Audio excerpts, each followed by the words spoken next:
Whoops! Can't start like that.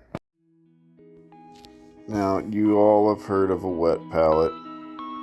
I'm too cheap to actually get one. Besides, I've been painting this way for so long, I don't even know that I'd know what to do with a wet palette. So this is my version of a wet palette. That is paper towels, wetted down, and then butcher paper on top.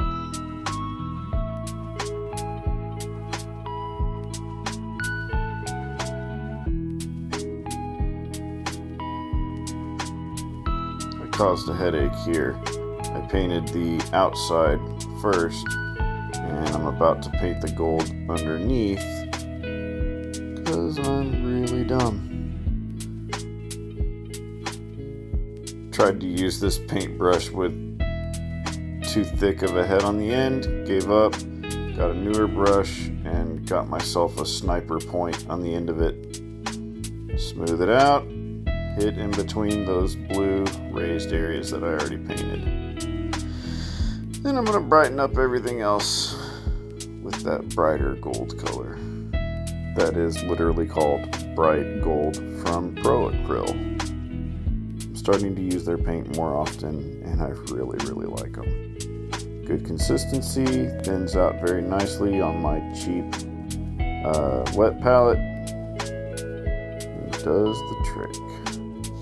The whole idea behind this paint scheme, if you look at my earlier video where I talk about this, I started off with these Custodes, painting them black, dry brushed them with Griffin, Golden Griffin, dry brush gold from Citadel. That leaves them looking very dull, which I think is a great starting point for Custodes.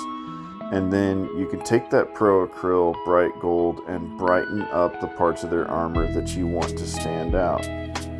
Here I'm also taking Warp Stone Glow. It's a nice bright green. Goes great for the jewels on their armor. Couldn't quite get the camera to focus and really show you what I'm doing here, but with the way those stones are raised up, if you just put a big fat glob of contrast warpstone glow and just dab it to that round gem, the effect is perfect. It doesn't require a lot of skill other than just be a sniper with your paintbrush. So now it's time to brighten up those eagles on the shoulder pads there. So again, that bright gold, and just have really nice aim and a steady hand with a nice thick paintbrush that has a really sharp tip on the end.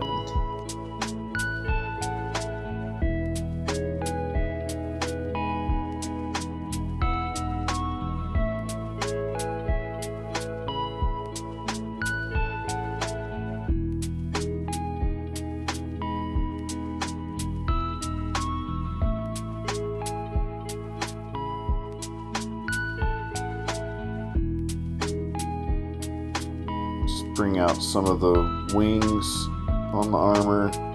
I like the wings to be white, so just highlighting those real quick. And now it's time to hit the leather on his armor. He's got leather straps that hold the armor to his body, and then he's got like a leather skirt looking thing on the front of him. We'll hit those next.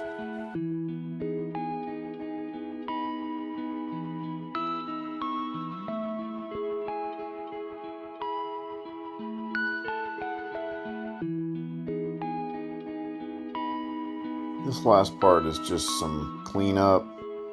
Try to bring out the places where I painted things that I didn't intend to paint.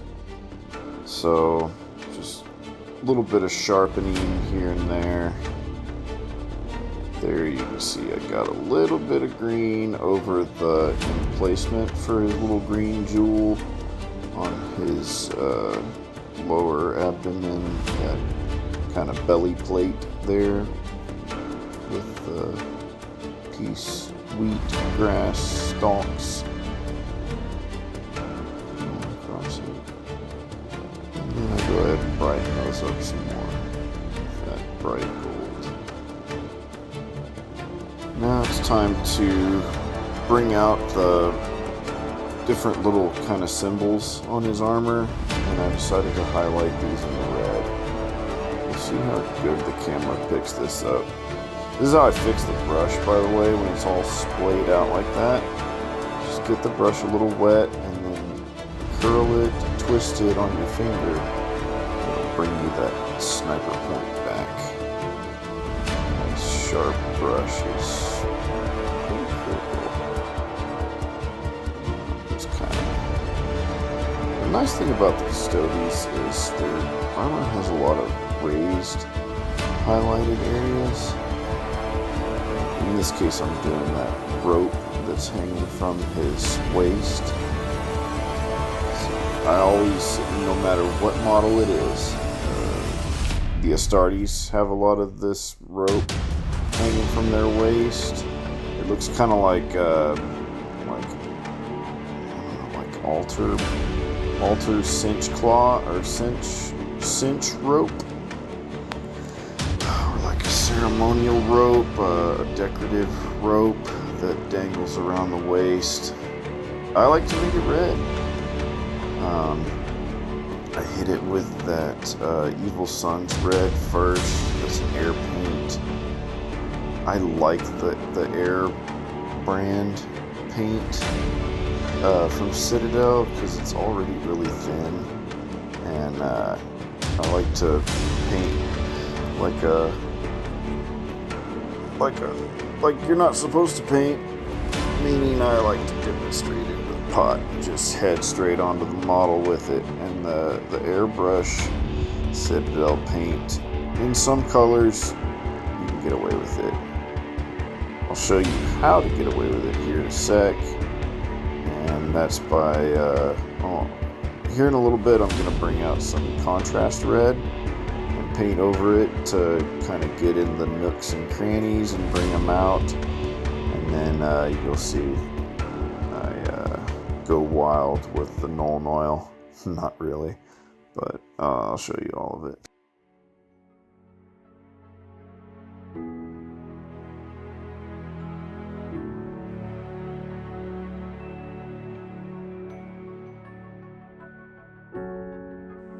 So here comes the contrast red, just to kind of bring out the highlights.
Alright, now time to add the definition back into that decorative rope around his waist. So take your Nuln Oil, pour a little bit into a shot glass, take yourself a nice little belt, and then slather it all over the model. Don't do any of that. Here, I just gently paint it onto the rope to add definition back. There's more of that swirly kind of symbols on his thigh guards. Just picking those out with red. Again, it's really easy to make this look good. Just steady hand and just gently press the brush to the raised parts. And I'm going to highlight with bright gold the raised aquila on the back of his kind of psychic hood that he has there. Just gently go over it with that Pro Acryl bright gold. Just the contrast of going from that almost black and white model with a hint of gold is amazing. Now it's time to shade. I'm sure y'all have seen or heard it said that anywhere you put bright gold, you have to add Reichland flesh shade in.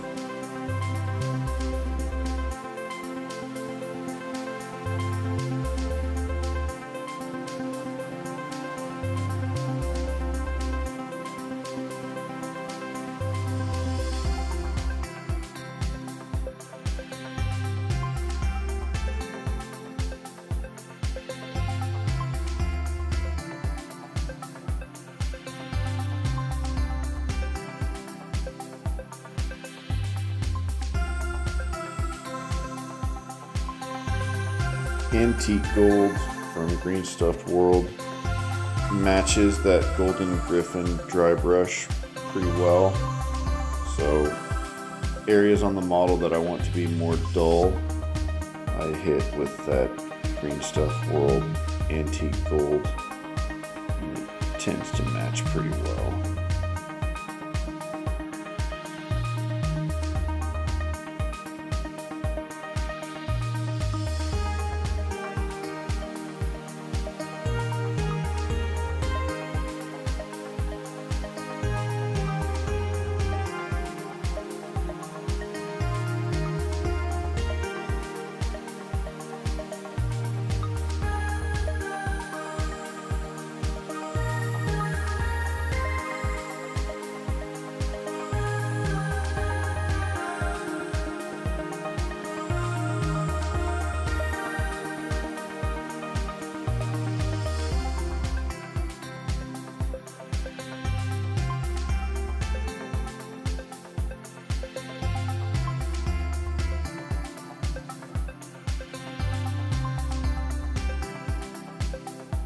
You see, I magnetize the model. You can take it apart. Makes it so much easier.